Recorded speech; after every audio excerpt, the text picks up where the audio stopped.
যুবক ভাইরা চরিত্র হেফাজত করার চেষ্টা করি, যুবক ভাইরা চরিত্র হেফাজত করার চেষ্টা করি। হালাল রিজিকের পিছনে ছুটি, হালাল রিজিক হয়ে গেলেই বুক ফুলিয়ে বিয়ে করে ফেলবেন। এবার হাসতে পারেন, অনেক ধমক দিছে। হালাল রিজিক হয়ে গেলেই একটা বয়সসীমা দেয়া আছে, আচ্ছা ঠিক আছে মানলাম, রাষ্ট্রে থাকেন কিছু বিষয় মানতে হবে, না হলে আপনার গন্তব্য হবে ওই 14 শিখের পিছনে।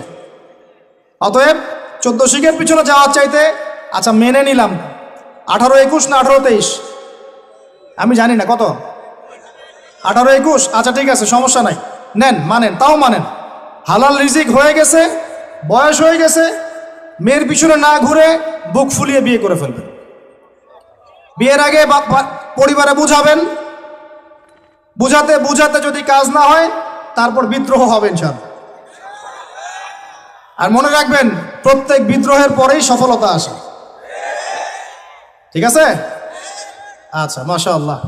আরেকটা নসিহত করে দিই, এটা আমার অন্যতম শ্রেষ্ঠ একটা অভিজ্ঞতা আর কি। সবসময় বোরখা দেখে পাগল হয়ে যাবেন না, কারণ সব বোরখার পিছনেই দিনদার মেয়ে থাকবে জরুরি না।